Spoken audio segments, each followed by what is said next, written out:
نحمده ونستعينه ونستغفره ونعوذ بالله من شرور أنفسنا ومن سيئات أعمالنا من يهده الله فلا مضل له ومن يضلل فلا هادي له وأشهد أن لا إله إلا الله وحده لا شريك له وأشهد أن محمدا عبده ورسوله يا أيها الناس اتقوا ربكم الذي خلقكم من نفس واحدة وخلق منها زوجها وبث منهما رجالا كثيرا ونساء واتقوا الله الذي تساءلون به والأرحام إن الله كان عليكم رقيبا يا أيها الذين آمنوا اتقوا الله حق تقاته ولا تموتن إلا وأنتم مسلمون يا أيها الذين آمنوا اتقوا الله وقولوا قولا سديدا يصلح لكم أعمالكم ويغفر لكم ذنوبكم ومن يطع الله ورسوله فقد فاز فوزا عظيما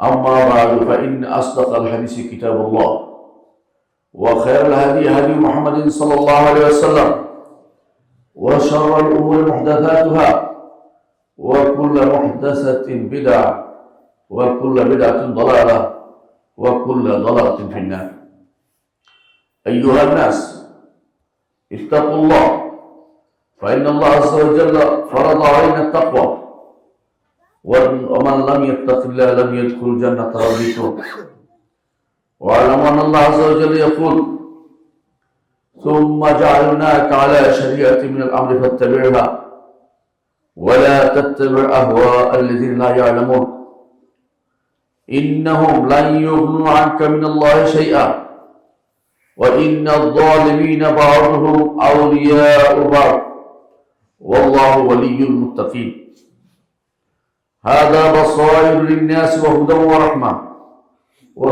ورحمة لقوم يوقنون সম্মানিত মুসলিম کرام আমি আমার নিজেকে এবং আপনাদেরকে আল্লাহ তাকওয়া অবলম্বন করার অনুরোধ জানাচ্ছি। আল্লাহর কাছে অনুরোধ করি আল্লাহ যেন আমাদেরকে তাকওয়ার বলিয়ান করে দেন এবং জান্নাতে যাওয়ার পথ সুগম করে দেন। সম্মানিত মুসলিম کرام, আপনাদের এখানে গতকাল আলোচনা করেছিলাম যে সেকুলারিজম সম্পূর্ণরূপে দিন বিরোধী, আল্লাহ এবং তার শরীয়তের নির্দেশনা বিরোধী। এর একটি কারণ হচ্ছে তা আল্লাহর শরিয়া বিরোধী। অনেকে হয়তো মনে করতে পারেন শরিয়া কি জিনিস। শরিয়া ব্যাপারটি এখন যারা নবীন আছে অনেকের কাছে সেটা অচেনা হয়ে গেছে, আর যারা বৃদ্ধ আছে অনেকে সেটা চিনে বড় হননি। এর অর্থ হচ্ছে আল্লাহর শরীয়ত আমাদের কাছে উপেক্ষিত হয়ে গেছে, অথচ আল্লাহ তাআলা তার নবীকে বলছেন সুম্মা জাআলনাকা আলা শরিয়াতিন মিনাল আমরি, হে নবী আপনাকে আমরা এরপরে শরীয়তের উপর রেখেছি। মুহাম্মদ রাসূলুল্লাহ সাল্লাল্লাহু আলাইহি ওয়াসাল্লামকে আল্লাহ তাআলা শরীয়ত দিয়েছেন। এমন কোন নবী আল্লাহ তাআলা পাঠান নাই যাকে শরীয়ত দেননি। হয় আগের শরীয়ত, না হয় নতুন শরীয়ত প্রদান করেছেন, নতুন করে শরীয়ত প্রদান করেছেন। আল্লাহ তাআলা তার নবী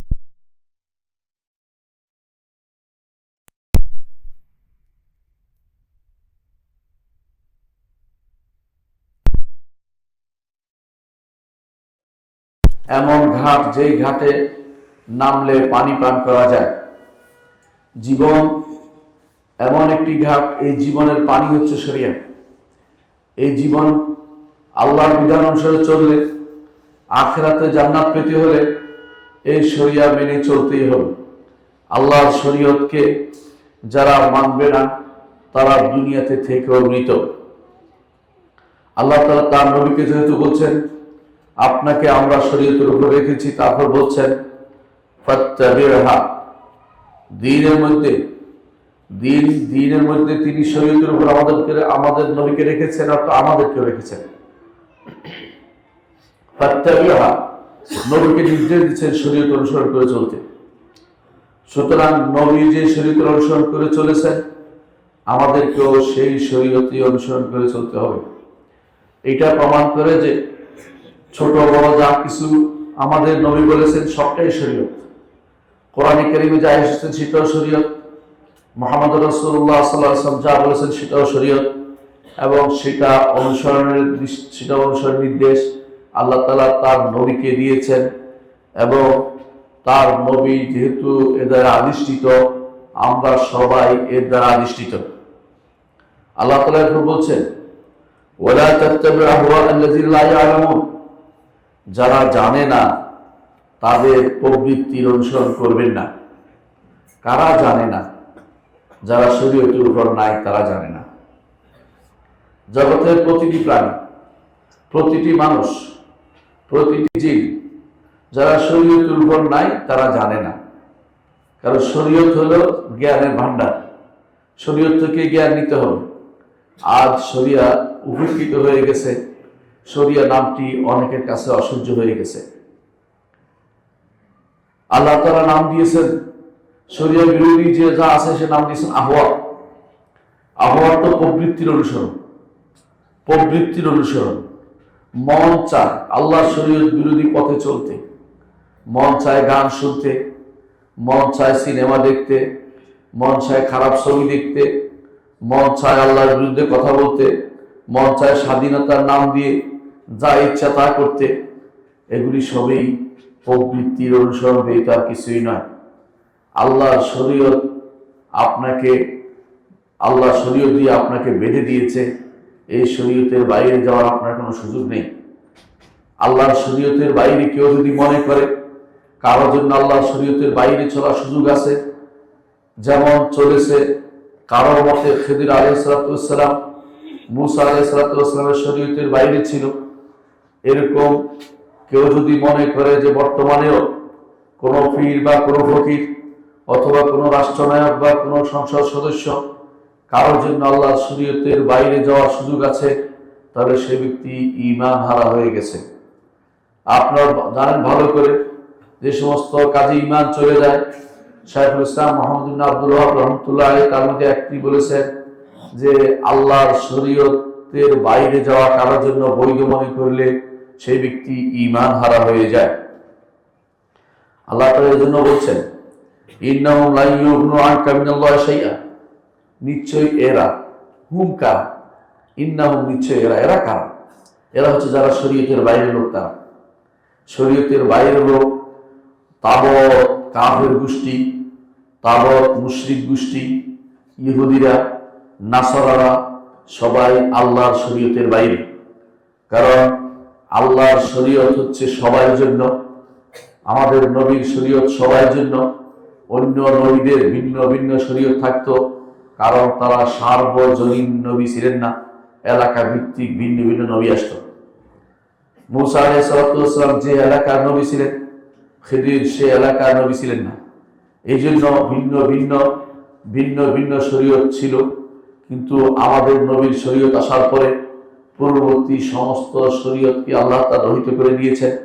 এই জন্য তাদের সে সমস্ত শরীয়ত যদি থাকেও, যদি তাদের কিতাবে থাকেও, সেটা আমলযোগ্য নয়। আর যদি আমরা ভালো করে জেনে নেই যে তাদের শরীয়ত নামে যা এখন প্রচলিত তাদের গ্রন্থে আছে, সেগুলি বহু আগে বিকৃত হয়ে আছে, সুতরাং সেগুলো থেকে কোনোভাবেই কিছু গ্রহণ করার সুযোগ আমাদের নেই।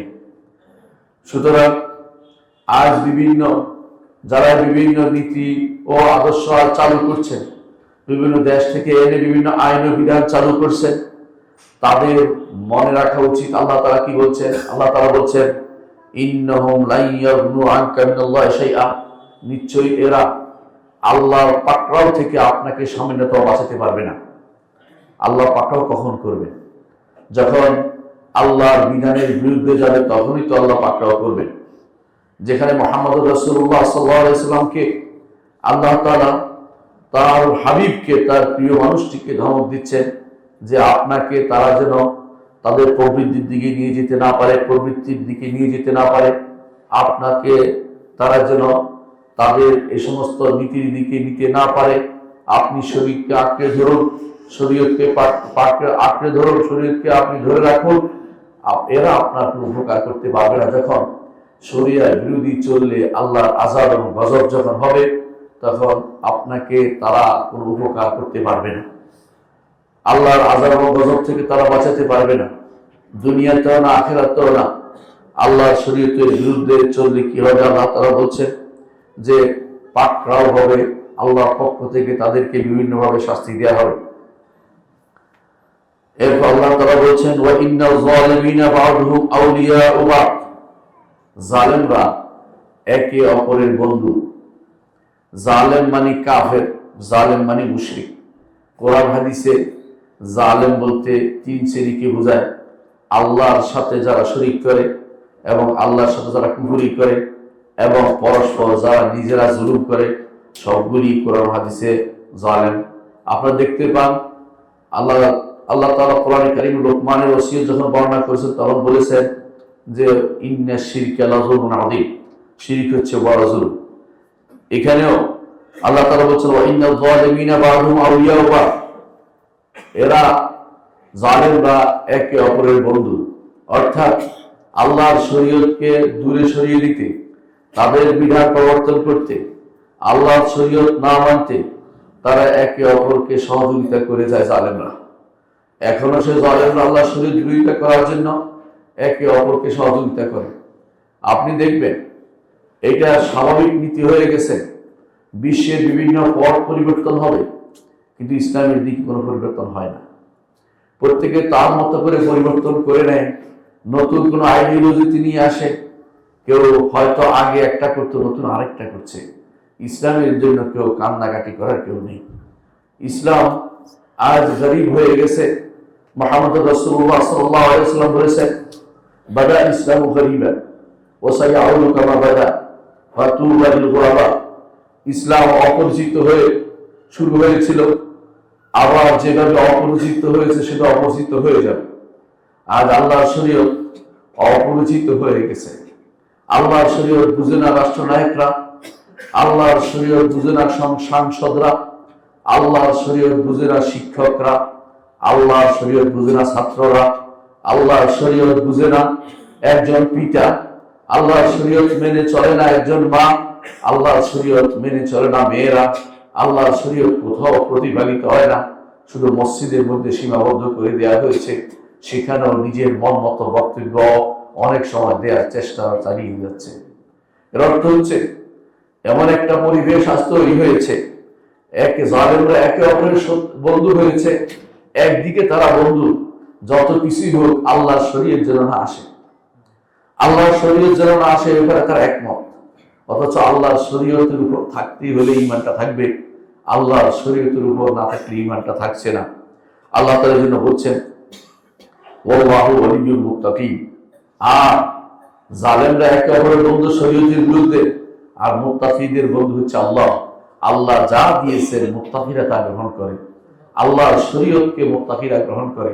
যারা তাকওয়ার অধিকারী হতে চান, আল্লাহর শরীয়তকে সব সময় আপনার কাছে রাখতে হবে। আল্লাহর শরীয়তের বিরুদ্ধে কোনো বক্তব্য হলে, আল্লাহর শরীয়তের বিরুদ্ধে কোনো বিধান হলে, আল্লাহর শরীয়তের বিরুদ্ধে কোনো আইন হলে সেটা মানা যাবে না, সেটা গ্রহণ করা যাবে না। সেটা যদি মেনে নেন আপনার ঈমান থাকবে না। তারপর আল্লাহ তাআলা বলছেন হাযা বাসায়রুল লিন-নাস, এরা হচ্ছে মানুষের জন্য দিব্য দৃষ্টি। মানুষ দুনিয়াতে দেখতে চায়, দেখতে চায়। চোখের দেখা যেমন আছে, অন্তরের দেখাও রয়েছে। চোখ এবং অন্তর দিয়ে ভালো কিছু দেখতে চায়, অবলোকন করতে চায়, জানতে চায় যে আমি চলার পথটা যেন আমার আলোকিত হয়, অন্ধকারে আমি চলতে চাই না। আল্লাহর শরীয়ত আলো নিয়ে এসেছে। আল্লাহর শরীয়ত বাসীরা, চোখের দেখা এবং অন্তর দৃষ্টিকে উন্মোচন করে দেয়। আল্লাহর শরীয়তকে কেউ মানলে কি হবে?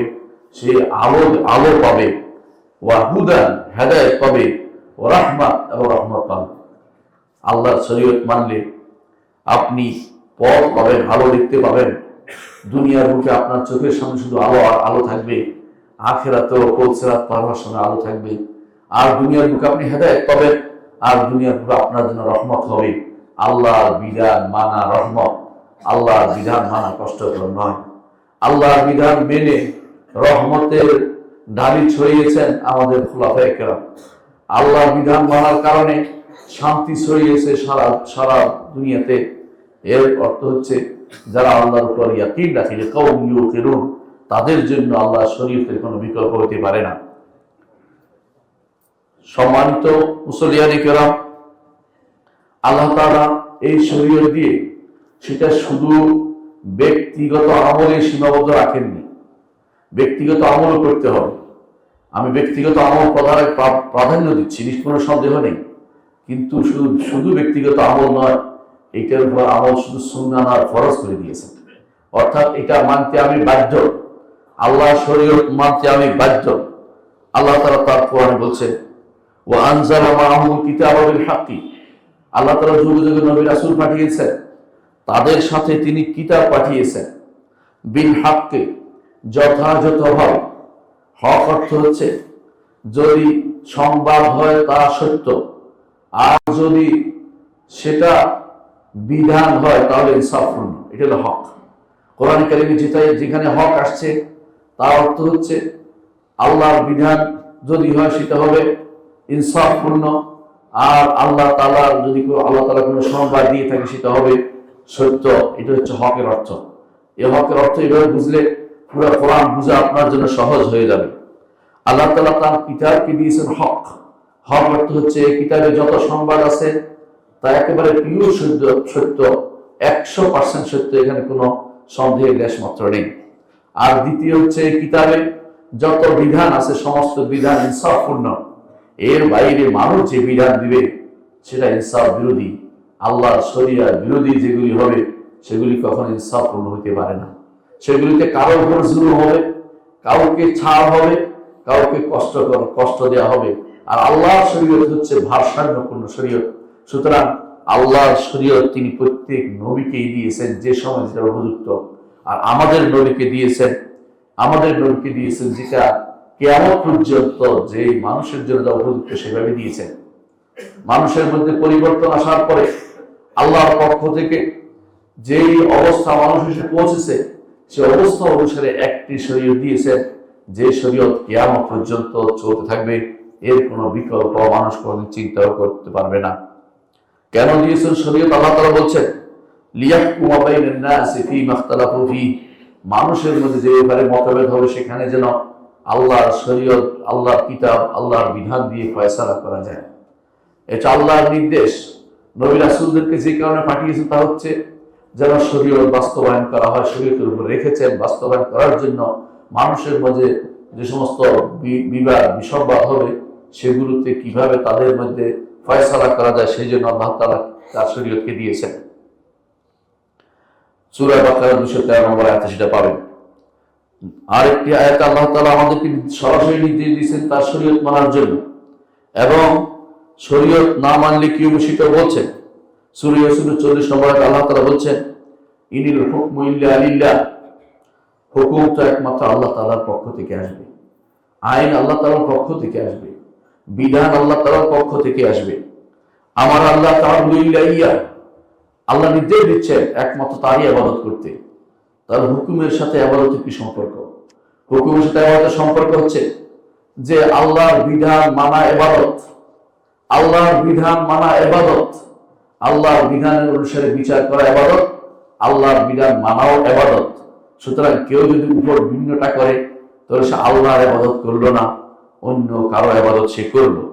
আল্লাহ তাআলা বলছেন, আমার আল্লাহ তাআবুদু ইল্লা ইয়্যা, তিনি ব্যতীত আর কারো ইবাদত করতে তিনি শুধু তারই ইবাদত হবে নির্দেশ তিনি দিচ্ছেন। যালিকা দ্বীনুল কাইয়্যিম, এ হচ্ছে প্রতিষ্ঠিত দ্বীন। মানে যেটা আল্লাহ প্রতিষ্ঠা করে দিয়েছেন, জানিয়ে দিয়েছেন, যেটা মানুষের জন্য প্রতিষ্ঠা করতে হবে সেই দিনকে আল্লাহ দিচ্ছেন। ওয়ালাকিন্না আকসারান নাস লা ইয়ালামুন, অনেক মানুষ সেটা জানে না, অনেকে সেটা জানে না।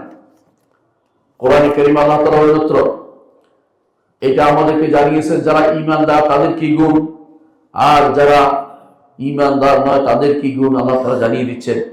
তিনি আমাদেরকে জানাচ্ছেন যে ঈমানদারের বৈশিষ্ট্য হচ্ছে আল্লাহর বিধান অনুসারে তারা চলে, আল্লাহর শরীয়তকে মেনে চলে। আর যারা আল্লাহর বিধানকে মানে না তাদেরকে তিনি বলেছেন হুকমুত তাগুত এবং জাহিলিয়া, দুটো শব্দ আল্লাহ তাআলা উল্লেখ করেছেন। আল্লাহ তাআলা কি বলছেন আমরা শুনি, ইয়া আইয়ুহাল্লাযীনা আমানু, হে ঈমানদারগণ, আতিউল্লাহ ওয়া আতিউর রাসূল, আল্লাহর আনুগত্য করো, রাসূলের আনুগত্য করো। আল্লাহর আনুগত্য করো এবং রাসূলের আনুগত্য করো। ওয়া উলিল আমরি মিনকুম, তোমাদের মধ্যে শাসক এবং আলেমদের আনুগত্য তোমরা করবে।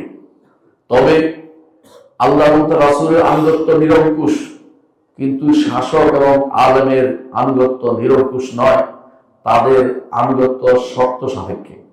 সে শর্ত হচ্ছে যতক্ষণ তারা আল্লাহর বিধান মোতাবেক দেশ চালাবে, আল্লাহর বিধান মোতাবেক আপনাকে চলতে বলবে, আনুগত্য করতে হবে।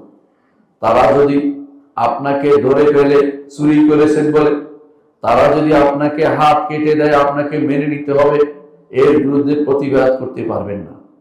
তারা যদি আপনাকে বেবিচারে ধরে ফেলে এবং বেবিচারের শাস্তি হিসাবে অবিবাহিতকে 100টা বেত্রাঘাত করে এবং জেলে পুড়িয়ে রাখে 1 বছর, তাহলে সেটা আপনাকে মেনে নিতে হবে, এর বিরুদ্ধে প্রতিবাদ করতে পারবেন না। তারা যদি আপনাকে ধরে ফেলে আপনি বিবাহিত হওয়ার পরও বেবিচার করেছেন, আপনার জন্য পাথর মেরে হত্যা, মৃত্যুদণ্ড আপনার কার্যকর করে, আপনি সেটার বিরোধিতা করতে পারবেন না। কারণ এটা তো আল্লাহকে এবং তার রসুলের আনুগত্যের অন্তর্ভুক্ত।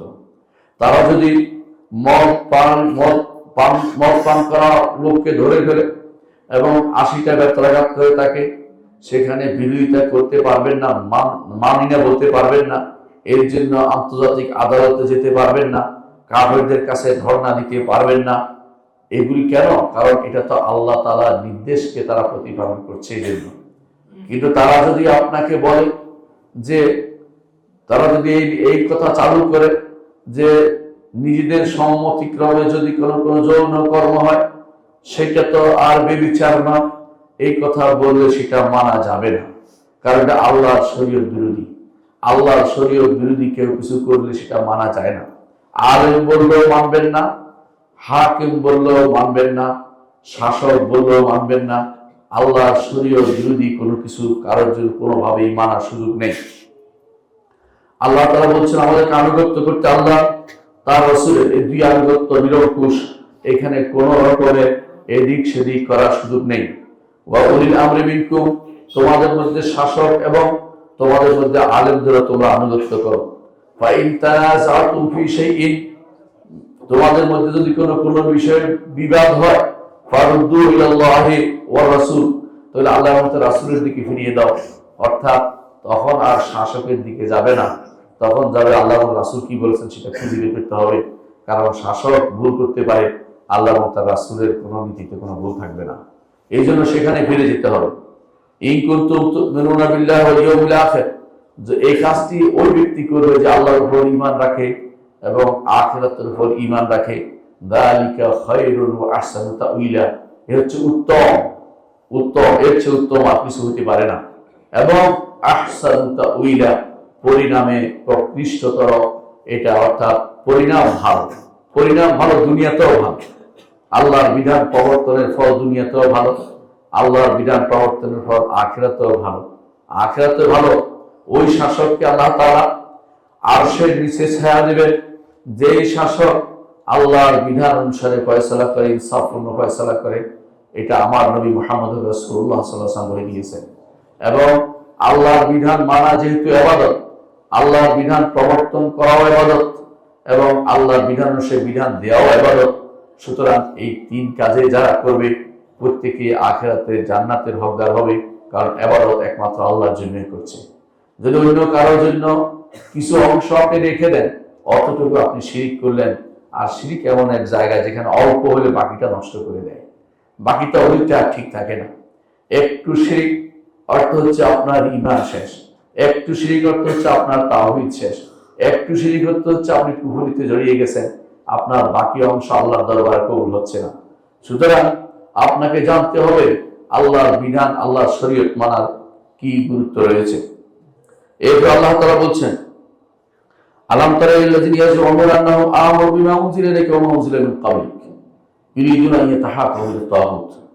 আপনি কি তাদেরকে দেখেননি যারা মনে করে যে তারা ঈমান এনেছে আপনার কাছে যা নাযিল হয়েছে এর উপরে, অর্থাৎ কোরআনের উপরে, হাদিসের উপরে, আমরা বিশ্বাস করি কোরআন হাদিস দুটোই কি আল্লাহর পক্ষ থেকে নাজিলকৃত।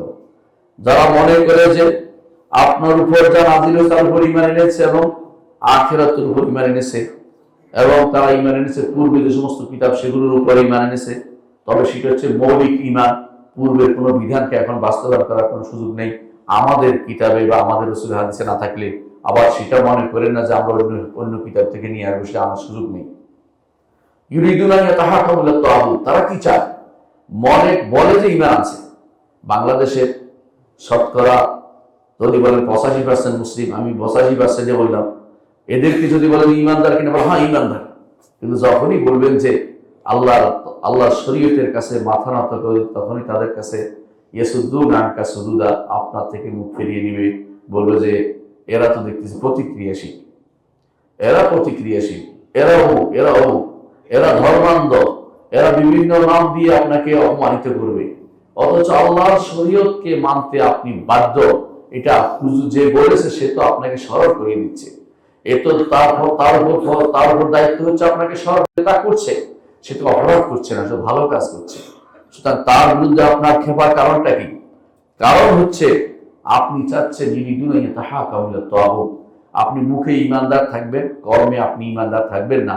তাগুতের কাছে আপনি বিচার প্রার্থী হচ্ছেন। তাগুত কি জিনিস? তাগুত হচ্ছে ইবনে কাইয়িম রাহমাতুল্লাহ আলাইহি সুন্দর একটা সংজ্ঞা দিয়েছেন। তিনি বলেছেন, কুল্লু মা তাজাওয়াজা বিল আবদু হাদ্দাহু, একজন দাসের যে একটা সীমা আছে, দাসের সীমা অতিক্রম করে কোনো ব্যক্তি যদি কোনো বিষয়ে যদি সে অনুসরণের দিক থেকে হোক বা ইবাদতের দিক থেকে হোক, ইবাদত একমাত্র আল্লাহকে করতে হবে, আরেকজনকে করেছে, সুতরাং সে আরেকজনকে তাগুত বানিয়েছে। রাসূলুল্লাহ সাল্লাল্লাহু আলাইহি ওয়াসাল্লামকে অনুসরণ করতে হবে, অনুসরণ না করে আরেকজনকে অনুসরণ করতেছে, সে ব্যক্তি তাগুত বানিয়েছে। আনুগত্য করতে আল্লাহ এবং রাসূলের, কিন্তু সে আল্লাহ এবং রাসূলের আনুগত্যবাদ আনুগত্য করছে, সে তাকে তাগুত বানিয়েছে। এটা আমার কথা ইবনে কাইয়িম রাহমাতুল্লাহ আলাইহি সেটা আমাদেরকে জানিয়েছেন তার কিতাব ইলাউল মুওয়াক্কিঈনের মধ্যে তিনি এটা উল্লেখ করেছেন। এর অর্থ হচ্ছে তাগুত একদিক দিয়ে তাগুত হয়, সেটা হচ্ছে কার অনুসরণ করছেন সেটাও তাগুত হয়। এখন প্রশ্ন হচ্ছে কিসে তাগুত হয়? একজন মানুষ কিসে তাগুত হয়? সবকিছুতে তাগুত হয় না। আপনি আপনার বাবার অনুসরণ করে জামা পড়েছেন, এটা কি তাগুত হবে? কখনো না। তাগুত হতে হলে আল্লাহ তাআলার সাথে সম্পৃক্ত বিষয় হতে হবে। আল্লাহ তাআলার সম্পৃক্ত বিষয় হচ্ছে কেউ যদি কোনো ইবাদত সত্তা হিসেবে আল্লাহ তাআলার মতো আরেকটা সত্তা সাব্যস্ত করে, অথবা আল্লাহ তাআলার কর্মের মতো আরেকটা কর্ম সাব্যস্ত করে, শরীয়ত দেওয়া হচ্ছে আল্লাহর কর্ম। এখন কেউ যদি অন্য কারো থেকে শরীয়ত নেয়, তাহলে সে আল্লাহর কর্মকে আরেকজনকে দিয়ে দিল। অনুরূপভাবে আল্লাহর নামগুলিকে কোনো সৃষ্টির কারোর জন্য দিয়ে দিল।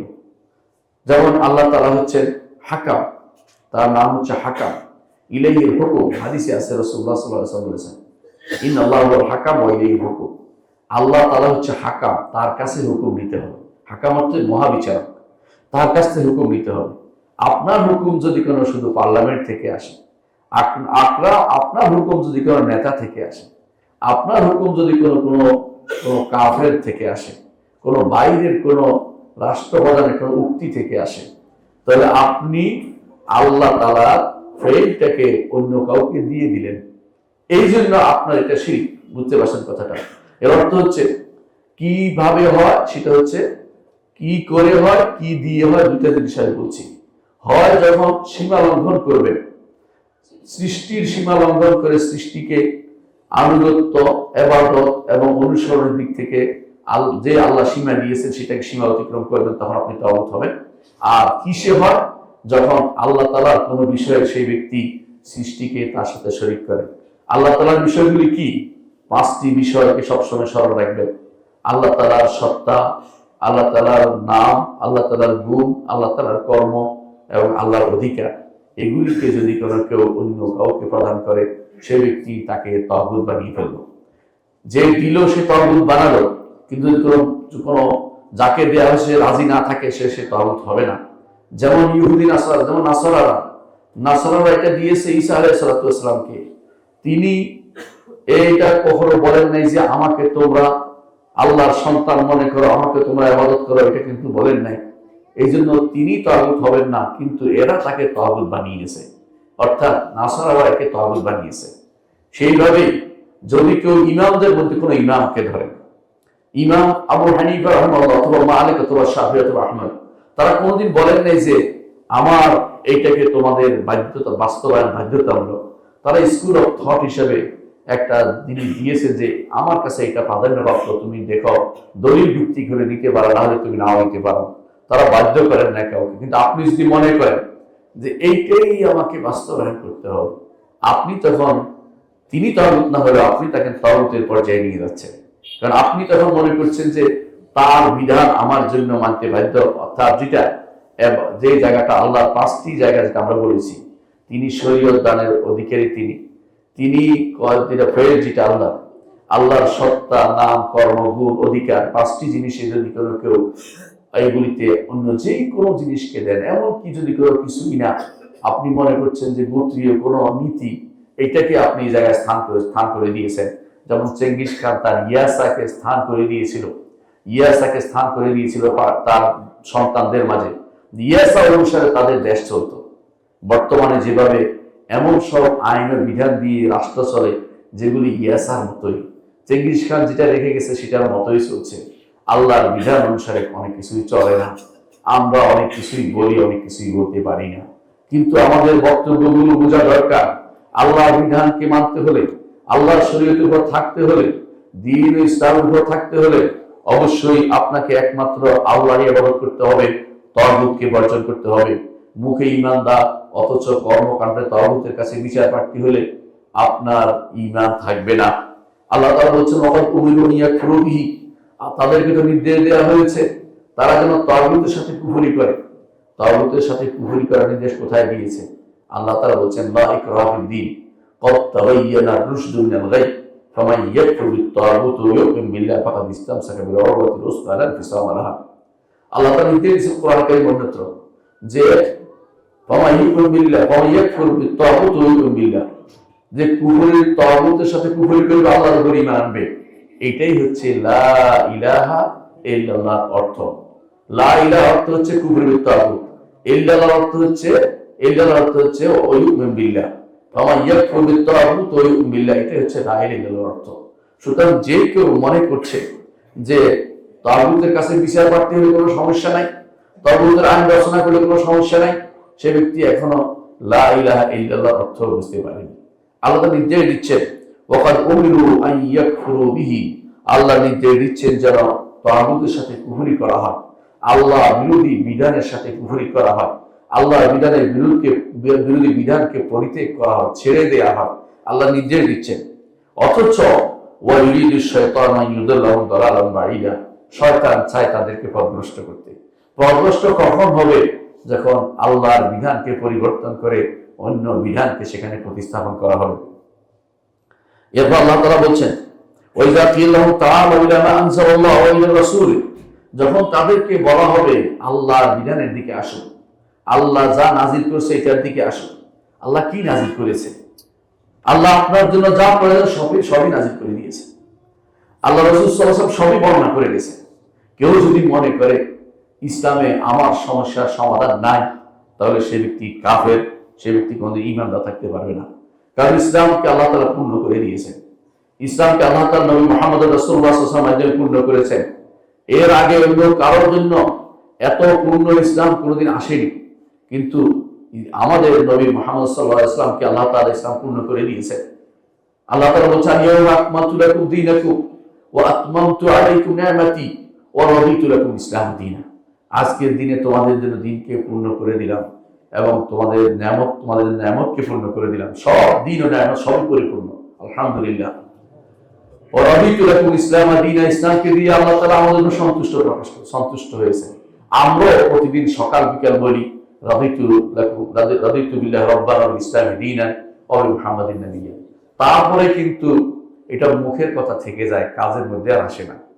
ঘর থেকে বের হয়ে যখন অন্য কাজে লিপ্ত হয়ে যায়, আমার আপনার স্ত্রীরা তখন বেগানা পুরুষের সাথে যখন চলে, সেটা কোন ইসলাম?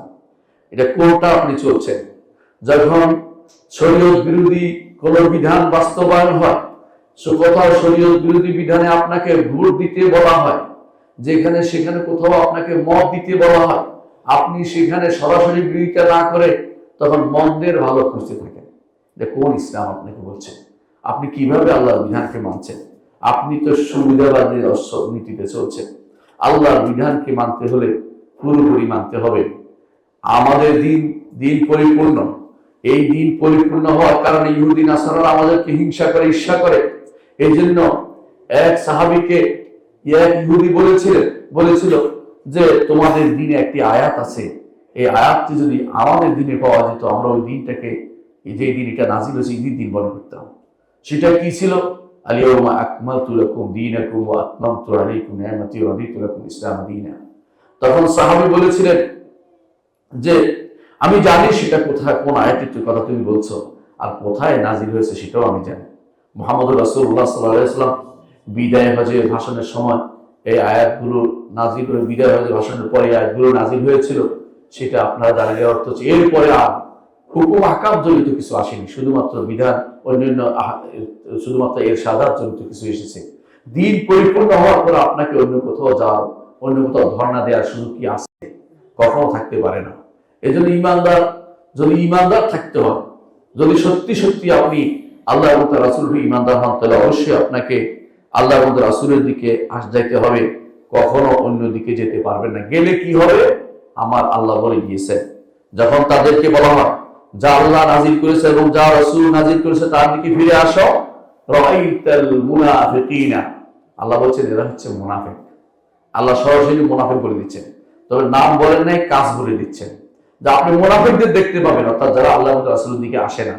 এই জন্য আপনি দেখবেন সূরা মুনাফিকের মধ্যে উল্লেখ করা হয়েছে ওয়াইদা কিলা তাআলা ইস্তাগফির লাকুম রাসূলুল্লাহ লাহুম মুসাম ওয়া রাআইতাহুম ইয়াসুদ্দুনা ওয়া মুস্তাকবিরুন। যখন আপনি তাদেরকে বলেন যে যখন মুনাফিকদের বলা হয় যে আল্লাহর কাছে, রাসূলের কাছে আসো, তিনি তোমাদের ক্ষমা প্রার্থনা হবে, তখন তারা ক্ষমা প্রার্থী হবে, তখন তিনি কি করে? তারা কি করে? মুখ বাঁকা করে চলে যায়। ঠিক বহু মানুষ আল্লাহর দিন থেকে মুখ বাঁকা করে চলে যাচ্ছে। তাদের কাছে মানুষের মত বেশি গুরুত্বপূর্ণ আল্লাহর দ্বীনের চেয়ে। তাদের কাছে মেজরিটি মাস বি গ্যারান্টেড হয়ে গেছে।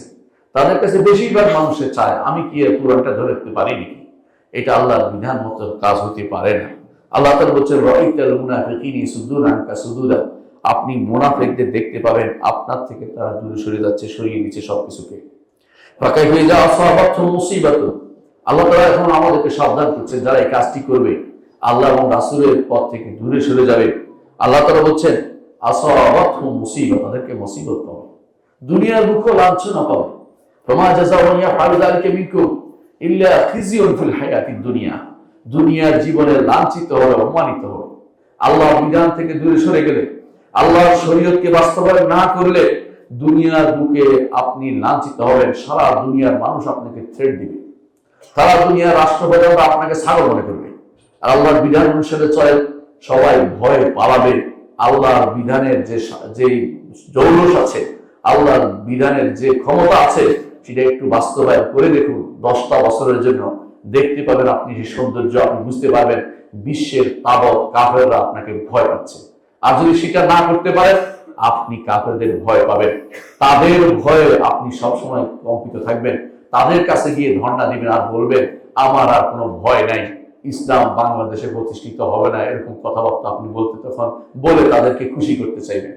আর যদি আপনি সাহস করে বলতে আমি মুসলিম, আমার একটা আইডিওলজি আছে, আমার আইডিওলজি বলে যে আমাকে এটা মেনে চলতে হবে, এর বাইরে মুসলিম হিসেবে চলার কোনো সুযোগ নেই, তাহলে তাবৎ কাফেররা আপনাকে ভয় করত। আল্লাহর বিধানের যে জৌলুস আছে, যে নূর আছে, যে হেদায়েত আছে, তাতে সারা দুনিয়ার সে কাফেরদের ষড়যন্ত্র সব ভণ্ডুল হয়ে যেত।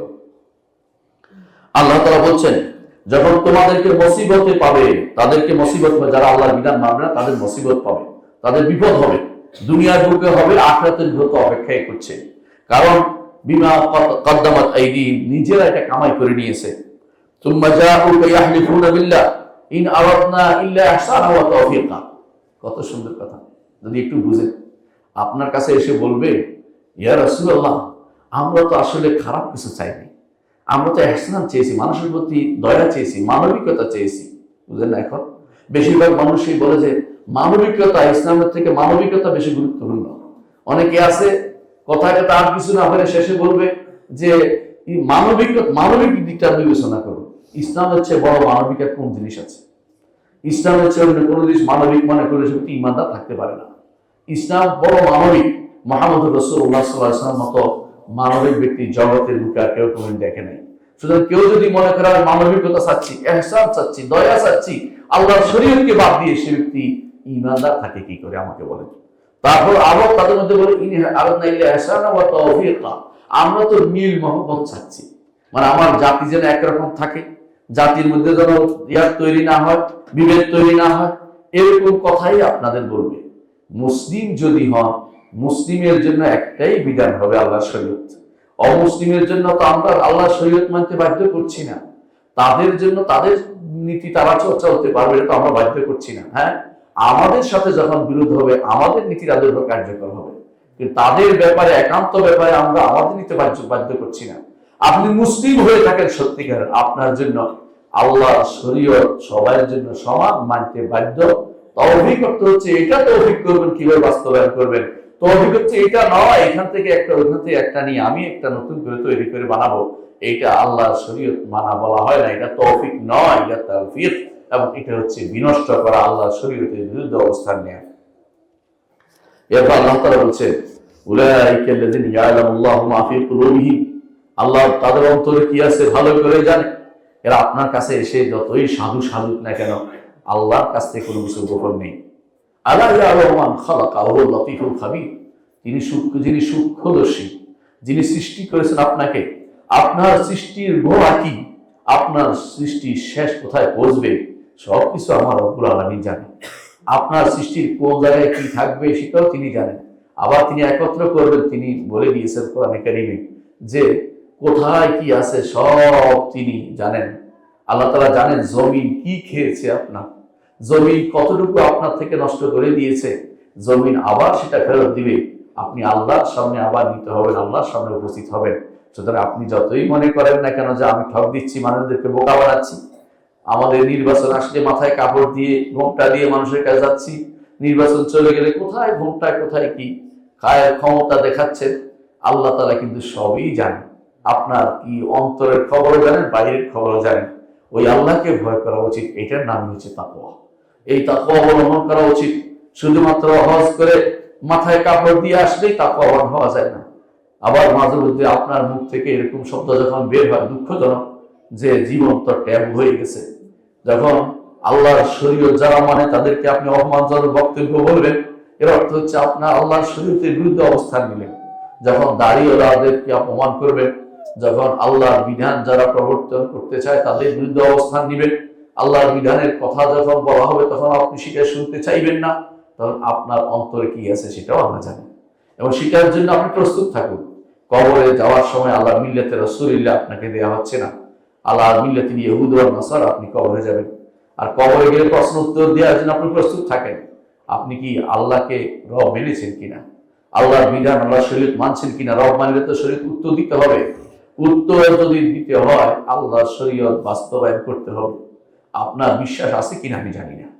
বেশিরভাগ মানুষই কি বিশ্বাস করে কবরের উপরে প্রশ্ন উত্তর দিতে হবে? এই প্রশ্নের উত্তর যদি বিশ্বাস থাকে তাহলে অন্যায়টা করতে পারে না। আপনি যদি বিশ্বাস করতেন যে মুহাম্মদ রাসূলুল্লাহ সাল্লাল্লাহু আলাইহি ওয়াসাল্লাম তিনি আপনার আদর্শ, তিনি তাকে মেনেই চলতে হবে, তাহলে আপনার সংবিধানে তার নামটি আল্লাহর পরেই মুহাম্মদ রাসূলুল্লাহ সাল্লাল্লাহু আলাইহি ওয়াসাল্লামের নামটি থাকতো। আপনার এখানে থাকতো বিসমিল্লাহ ওয়াসসালাতু ওয়াসসালামু আলা রাসূলিল্লাহ। এইটা সংবিধানে না থাকলে অর্থ হচ্ছে আপনি এখন পর্যন্ত আল্লাহ তাআলা যে ঈমান আনতে বলেছেন সেই ঈমান আপনি আনেন নাই। আপনি তৌফিক চেয়েছেন, মিল করতে চেয়েছেন, বিভিন্ন খান থেকে ধার করে একটা বানাতে চেয়েছেন। আপনি বানাতে চেয়েছেন ইয়াসা, আপনি চেঙ্গিস খানের নীতি অনুসরণ করে চলেছেন। আর চেঙ্গিস খানের এই নীতির ব্যাপারে আমি বললে হয়তো ওহাবি বলবেন, ইবনে কাসির কি বলেছে দেখে নেন। 50 নম্বর সূরা মায়দার 50 নম্বর আয়াতের ব্যাখ্যা ইবনে কাসির কি বলেছেন দেখে নেন। তিনি বলেছেন যে ফি কালিলিহি ওয়া কাসিরিহি, এই চেঙ্গিস খান এটা উল্লেখ করে তিনি বলেছেন চেঙ্গিস খান যে নীতি প্রবর্তন করেছে, যে নীতি অনুসারে তার সন্তান রাষ্ট্র পরিচালনা করে, সেটা সর্বপ্রথম পরিবর্তন ছিল রাষ্ট্র ব্যবস্থা। এর আগে কেউ কোনো রাষ্ট্র ব্যবস্থা পরিবর্তন করতো না। শেখ হুসাইন ইবনে তাইমিয়া রাহমাতুল্লাহ আলাইহি যখন দেখা করতে গেছেন তাতারি সম্রাটের কাছে, তাতারি রাজার কাছে, তাকে ইসলামের দাওয়াত দিতে গেছেন, তখন সে বললো, এই যে দেখেন আমিও তো বিচার করি, আল্লাহর শরীয়ত আছে, শরীয়ত, আল্লাহর শরীয়ত আমার কাছে একটা অন্যতম উৎস, বিচারের অন্যতম উৎস। অর্থাৎ তা সে বুঝাতে চাইলো যে আমি ওইটাও কিছু কিছু রাখছি, ওইটাও কিছু অন্যগুলিও আছে আমার কাছে। তারপর বলছে যে আমার এখানে দেখেন বিচারক আছে, আজান দেয়, নামাজ হয়, আমিও নামাজ পড়ি মাঝে মধ্যে। বুঝাইতে চাইলেন যে তিনিও সবই মানেন, কোনো সমস্যা নেই। শেখ হুসাইন ইবনে তাইমিয়া বলেন, এটাই তো কুফর, এটাই তো বড় কুফর, কিছু মানিটা চলতে পারে না। তখন তিনি সিরিয়ার সম্রাটকে বললেন, যে সিরিয়ার যে শাসক ছিলেন তাকে বললেন যে এদের বিরুদ্ধে যুদ্ধ করা আমাদের জন্য ফরজ, আপনি এবারে এগিয়ে যান, আপনার সাথে আমরা আছি। তিনি সাহস দিয়ে তখন সে সময়ের মামলুক শাসককে তিনি যুদ্ধে নামিয়েছিলেন। সেই যুদ্ধে মুসলিমরা জয়লাভ করেছিল। অথচ তাদের মধ্যে আজানদাতাও ছিলেন। এখন যদি আপনি এরকম আজানদাতা নামাজ পড়ে আল্লাহ শরীয়তের কিছু দেখে আপনি তো খুশি হয়ে যাবেন, বলে না আল্লাহ একেবারে খাঁটি বান্দা। কিন্তু খাঁটি বান্দা হওয়ার সুযোগ নেই, কারণ আল্লাহর বিধান ছোট বড় সব জায়গায় মানতে হবে। কোথাও যদি বলে আমি মানি না, কোথাও মানি, অর্থ হচ্ছে আল্লাহর বিধান মেনে চলে নাই, তখন মুসলিম শাসকের দায়িত্ব হবে এই যুদ্ধ করা। আবার ব্যক্তিগত যুদ্ধ করতে আমরা বলি নেই। মুসলিম শাসকরা যদি না করে আল্লাহর কাছে তারা পারবে না, ধরা খেয়ে যাবে। সেটা অবশ্যই আমাদের খেয়াল রাখতে হবে। কিন্তু আমাদের বলার দায়িত্ব রয়েছে, আল্লাহর বিধানকে পুরোপুরি মানতে হবে, না হলে কোন রকমেই আপনি পার পাবেন না। আপনার অন্তরে কি আছে আল্লাহ জানে। আল্লাহ বলছেন,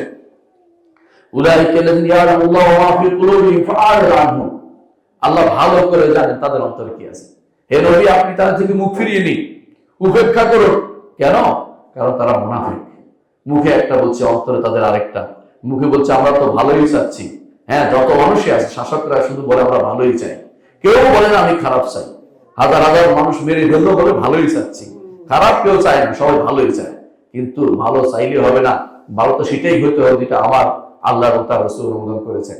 আপনার পক্ষ থেকে ভালো লাগলে ভালো হয়ে যাবে না। তারপর বেদাতিরাও বলে আমরা ভালোই চাচ্ছি। মিলাদ পরে আমরা কি গুনাহ কাম করতেছি নাকি বলে? দুনিয়ার সবাই একই কথা বলে, সবাই ভালোই চায়, কিন্তু ভালো সেটাই হতে হবে যেটা আল্লাহ এবং তার রাসূল অনুমোদন করেছেন। নিজের পক্ষ থেকে যারা ভালো বলে আবিষ্কার করবে তারা মুনাফিক নয়, বেদাতি, দুইয়ের একটার বাইরে নয়। নিজের পক্ষ থেকে কোনো কিছু ভালো বলার তো সুযোগ নেই। আল্লাহ এবং রাসূলেরটা ভালো, নিজেরটা ভালো যদি হয় আল্লাহ রাসূলের বিরোধী হতে পারবে না। অনেক কিছু দুনিয়াতে ভালো হতেই পারে, যেমন আওয়াজ বাড়াচ্ছেন, এটা তো আর কোরআন খুঁজে পাবেন না। কিন্তু এটা উদ্দেশ্য কেন? রাসূলুল্লাহ সাল্লাল্লাহু আলাইহি ওয়াসাল্লামের যুগে মুকাব্বির ছিল, পিছন দিক পৌঁছার দায়িত্ব ছিল। মুকাব্বিরের আধুনিক ভাষণ এটা, এদের অস্বীকার করতে পারবেন না। বুঝাতে চাচ্ছে এটাই, যে অবশ্যই আপনাকে ভালো যে চাচ্ছেন এটা শরিয়া মোতাবেক হতে হবে, না হলে সেটা ভালো হবে না, ভালো বিবেচিত হবে না। আল্লাহ তাআলা বলছেন তাদের থেকে মুখ ফিরিয়ে নেন, ওয়াইজহুম, নসিহত করুন। আমরা নসিহতের কাজটি করছি। ওয়াকুল লাহুম ফি আনফুসিহিম কাওলান বালিগা, তাদেরকে খুব ভালোভাবে বলুন যাদের অন্তরের ভিতরে কথাটা প্রবেশ করে। এমন কথা বলবেন যাদের অন্তরের ভিতরে প্রবেশ করে, তাদেরকে অন্তরে আঘাত করে। ইমানদার কিনা তারা একটু চিন্তা করে দেখে, কবরে গেলে কি উত্তর দিতে পারবে যে আমার দিন ছিল ইসলাম, যে ইসলামকে কবর উপরে মানে নাই, কবরের নিচে গেলে ইসলামকে সে কিভাবে মানছে বলবে মুখ থেকে? ওই মুখ থেকে বের হবে না, কারণ ওই মুখ থেকে বের হতে হলে অবশ্যই ইসলামকে দুনিয়ার বুকে আপনাকে মেনে গিয়ে ইসলামটাকে আপনাকে বাস্তবায়ন দেখাতে হবে। বাস্তবায়ন করেছি আমি, করার জন্য চেষ্টা করেছি আমি, আমার সাধ্য অনুসারে কাজ করেছি বলতে হবে। কোরআন কারীমে আল্লাহ তাআলা মাত্র বলেছেন, ফালা রাব্বিকা লা ইউমিনুনা হাত্তা ইউহাক্কিমুকা ফীমা শাজারা বাইনাহুম সুম্মা লা ইয়াজিদু ফি আনফুসিহিম হারাজাম মিম্মা কাদাইতা ওয়া ইউসাল্লিমু তাসলিমা। ফালা রাব্বিকা, আর ফালা লা অর্থ হচ্ছে না, না অর্থ তোমরা যা বলো তা ঠিক না, তো কি ওয়া রাব্বিকা, আপনার রবের শপথ করে বলছি। মুহাম্মদ কোরআন কারীমে এরকম লা শব্দ আবার দেখবেন, লা এর শপথ দেখবেন, অর্থ হচ্ছে তোমরা যা বলো তা ঠিক নয়, আল্লাহ যেটা বলে ঠিক। আল্লাহ তাআলা নিজে শপথ করে বলছেন লা ইউমিনুনা, এরা ঈমানদার হতে পারে না। কারা ঈমানদার হতে পারে না? ঈমানদার না হলে তার দুনিয়া আখিরাত সবই বরবাদ। কারা ঈমানদার হতে পারবে না? কারা? হাত্তা ইউহাক্কিমুকা ফীমা শাজারা বাইনাহুম, তাদের মধ্যে যা হবে তাতে আপনাকে বিচারক না মানবে। মুহাম্মদ রাসূলুল্লাহ সাল্লাল্লাহু আলাইহি ওয়াসাল্লাম তার নীতি ও আদর্শের কাছে আত্মসমর্পণ করতে না পারলে, তার নীতি ও আদর্শের কাছে, তার নীতির কাছে, তার বিধানের কাছে তার দেয়া আইনের কাছে, এটা আল্লাহর দেয় আইন, সেটার কাছে যে কোনো সামান্য ব্যাপার, মা আর ওই ভাষায় এমন একটা শব্দ, এটাকে বলা হয় আম্মা, মানে একবার ছোট বড় সবগুলোকে বোঝায়। সব কিছুতে আপনার কোথায় যেতে হবে? মুহাম্মদ রাসূলুল্লাহ সাল্লাল্লাহু আলাইহি ওয়াসাল্লামকে বিচারক মানতে হবে। তার তার কাছে থাকা শরীয়ত, সেটা কোরআন এবং সুন্নাহ যেটা নিয়ে এসেছে সেটা, সেখানে যেতে হবে। আপনি যে ফয়সালা দিয়েছেন এই ফয়সালার ব্যাপারে তাদের অন্তরে কোনো সামান্যতম দ্বিধা থাকতে পারবে না। ফয়সালা কি? নারী পুরুষের পোশাক পরবে না, রসুলের ফয়সালা এটা। এবং রসুলের ফয়সালা হচ্ছে পুরুষ নারীর পোশাক পরবে না, শুধু পোশাকের কথা বলা হয়েছে। সেখানে যদি কোনো কাটাকাটি করে নারীকে পুরুষ বানায়, পুরুষকে নারী বানায়, এটা কার নীতি অবলম্বন করেছে আমাকে বলে? এখন যদি সেটাকে আবার বিভিন্ন মিডিয়াতে দেখানো হয় এবং সেটাতে যদি কোনো প্রমোট করা হয় এবং সেটা প্রমোট করার জন্য কেউ পয়সা ব্যয় করে, সে ব্যক্তি কার নীতিতে গেছে? সে ব্যক্তি ইমানদার কিভাবে থাকে আমাকে বলে? সে ব্যক্তি ইমানদার থাকার ন্যূনতম অধিকার হারিয়েছে, সরাসরি আল্লাহ এবং রসুলের বিরোধিতায় নেমেছে, সরাসরি আল্লাহ তার রসুলের বিরোধিতায় নেমেছে। নারী কখনো পুরুষ হতে চাইবে না, পুরুষ কখনো নারী হতে চাইবে না। আল্লাহ তাআলা বলেছেন, ওয়ালা তাতামান্নাউ মা ফাদ্দালাল্লাহু বিহি বা'দাহুম আলা বা'দ লিরিজাল নাসীবুম মিম্মা কাসাবু ওয়া লিনিসাই নাসীবুম মিম্মা কাসাবনা। আল্লাহ তাআলা যেখানে নারী পুরুষকে আলাদা করে দিয়েছেন, দুইটা শ্রেণী কোরআন উল্লেখ করে দিয়েছেন যে নারী এবং পুরুষ, সেখানে আপনি বলতে চাচ্ছেন একটা সময় আপনি কাছে আসবেন নারী শব্দ ব্যবহার হবে না, সব পুরুষ ব্যবহার করতে হবে, কাউকে নারী হিসাবে ট্রিট করা যাবে না, নারী এবং পুরুষ থাকবেই। জগৎ যদি চলতে হয় নারী পুরুষ দুটো আলাদা করতেই হবে। যদি নারী পুরুষ আলাদা না করেন 10 বছর পরে পৃথিবী জনশূন্য হওয়ার সম্ভাবনা রয়েছে। কারণ সন্তান সন্ততি বন্ধ হয়ে গেলে একসময় এমনিতেই কিয়ামত কায়েম হয়ে যাবে, অর্থাৎ মানুষ আর নাই। কিন্তু তারা সেটা চাচ্ছে না, তারা হচ্ছে হায়ওয়ান, জীব জন্তুর মতো, এদের মতো তারা চাচ্ছে যারও সন্তান দিয়ে জগৎটাকে ভরে দিতে। এই জন্য তারা চাচ্ছে নারী পুরুষের কোনো ইয়া রাখবে না, কোনো ব্যবধান রাখবে না, কিন্তু নারী পুরুষ একসাথে থাকবে, আর জীব জন্তুর মতো শয়তান বের হবে, রাস্তায় ঘাটে পড়ে থাকবে এবং এগুলি নিয়ে রাষ্ট্র প্রতিপালন করবে। এগুলির মধ্যে কাউকে বড় ধরনের কুকুর বানাবে, কুকুর মার্কা মানুষ বানাবে, কাউকে শিয়াল মার্কা মানুষ বানাবে, এদের দিয়ে জগৎটাকে নষ্ট করে দিবে। ওই শয়তানের কার সাথে যারা পা দিচ্ছে তারাও শয়তান। তারা কি না বুঝে করে? সব বুঝে শুনে করছে। না বুঝে এটা করতে পারে না, বিশাল কাজ, যজ্ঞ। না বুঝে মানুষের সামান্যতম সময়ের জন্য ভুল করতে পারে, ঘন্টার পর ঘন্টা, দিনের পর দিন, বছরের পর বছর ধরে ভুল করে যাচ্ছে, এর জন্য পয়সা ব্যয় করে যাচ্ছে। না বুঝে করছে না, এরা বুঝে শুনে করছে। এরা আল্লাহ বিধানের বিরুদ্ধে নামছে, আল্লাহ শরীয়তের বিরুদ্ধে নেমেছে। আল্লাহ তাআলা বলছেন, সুম্মা হাত্তা ইউহাক্কিমুকা ফীমা শাজারা বাইনাহুম সুম্মা লা ইয়াজিদু ফি আনফুসিহিম হারাজান মিম্মা কাদাইতা। আপনি যে ফয়সালা দিবেন এই ফয়সালার ব্যাপারে তাদের অন্তরে কোনো দ্বিধা থাকতে পারবে না, যে আমি এটা কেন রাসূল এটা বললেন, কেন এটা বললেন, এই কথা বলতে পারবে না। ওই সাল্লিমু তাসলিমা, মানার মতো মানতে হবে, মানার মতো মানতে হবে। সুতরাং আপনার আমার যে কর্তব্য সেটা আমি বলে যাচ্ছি, সেটা হচ্ছে যে অবশ্যই আল্লাহর শরীয়তকে আমাদের সামনে রাখতে হবে সবসময়। আল্লাহর শরীয়ত অনুসারে চলতে হবে, আল্লাহর দেয়া পথে চলতে হবে, অন্য পথে চলতে পারবেন না। আল্লাহর শরীয়তকে যে ব্যক্তি অবজ্ঞা করবে সে ব্যক্তি কাফের বলে বিবেচিত হবে। এ বিষয়ে আগামী খুতবায় ইনশাআল্লাহ আরো বিস্তারিত আলোচনা করার আশা রাখি।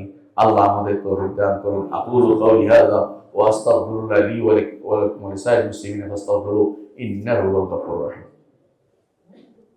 সম্মানিত মুসলিয়ানি কেরাম, একটার পর একটা পর্ব, শয়তানি পর্ব মানুষ আবিষ্কার করে। এই কয়েকদিন আগে যেটা গেছে, খ্রিস্টানদের মিথ্যাচার, খ্রিস্টানদের মহা মিথ্যাচার। কারণ আপনারা ভালো করে জানেন ঈসা আলাইহিস সালাম তার জন্ম এই দিনে হয়নি, তারপরে তার এই দিনটাকে তারা বানিয়ে নিয়েছে, তৌফিক করেছে এটাও তারা।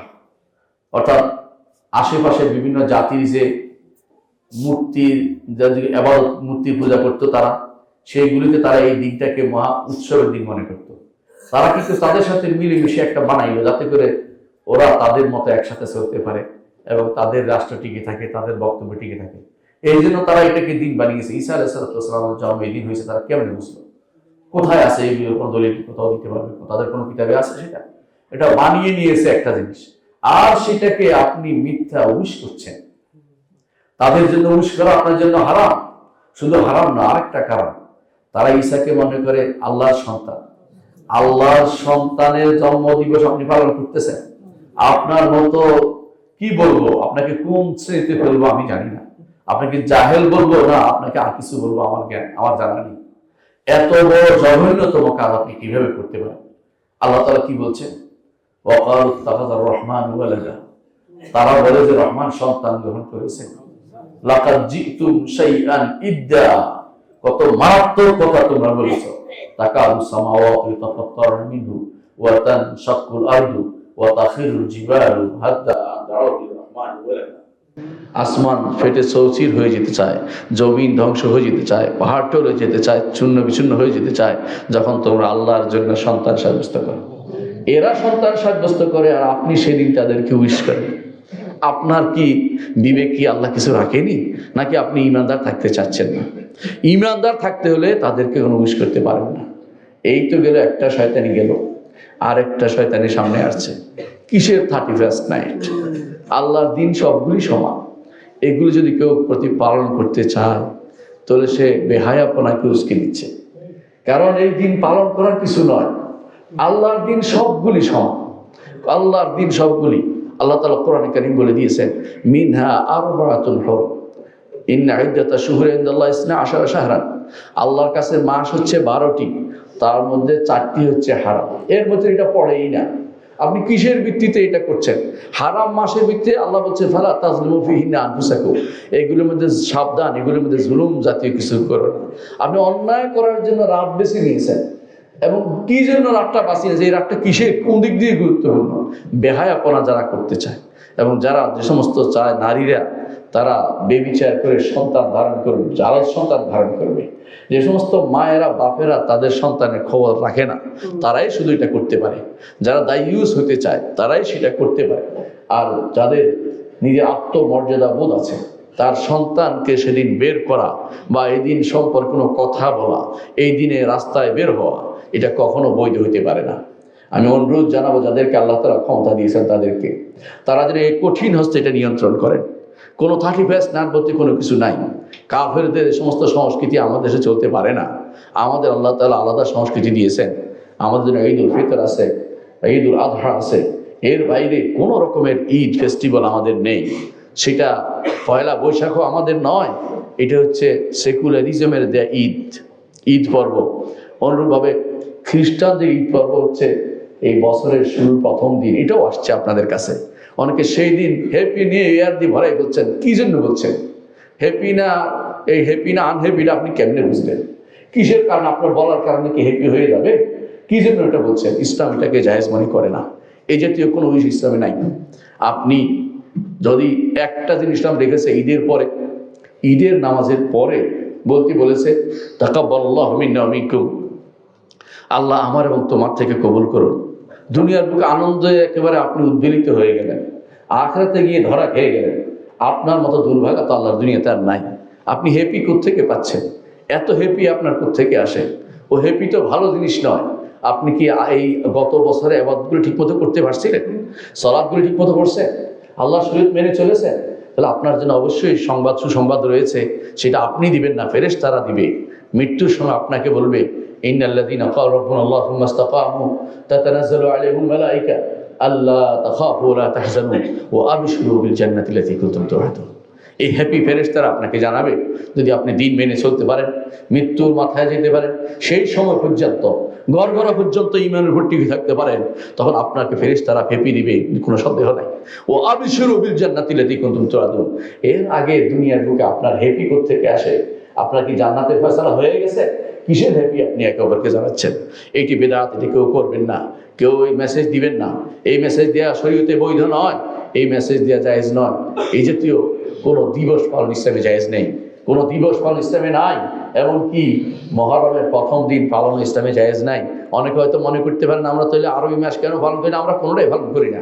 আমরা আল্লাহ তাআলা যেটা বলছেন সেটাই শুধুমাত্র মেনে চলি। এর বাইরে আমরা কোনো দিবস পালনকে বৈধ মনে করি না। এজন্য কোনো দিবসের সাথে সংশ্লিষ্ট কোনো কিছু বৈধতা দিবেন না। সেগুলি আপনার প্রতিষ্ঠানে সেগুলিকে কোনো রকমের ছুটি দিবেন না। এই জাতীয় ছুটি দেওয়া ইসলাম জায়েজ নাই। কেন আপনি ছুটি দিবেন? 31st নাচতে আপনার সন্তানদেরকে বেঁধে রাখুন, ঘরের মধ্যে ছেলে মেয়েদেরকে বেঁধে রাখুন, কোনোবার বের হইতে না পারে। আপনি সাহসী হন, আপনার সন্তানদেরকে ব্যক্তিত্ববান তৈরি করুন, তাদেরকে স্রোতে গা ভাসিয়ে দেওয়ার মতো লোক বানাবেন না। আল্লাহ আমাদেরকে বুঝার তৌফিক দান করুন। আলা ওয়া সাল্লু আলা সাইয়্যিদিল বাশারিয়া মুহাম্মদ ইবনে আব্দুল্লাহ কামা আমারা আযজা ওয়া জাল্লা ফি কিতাবিহি।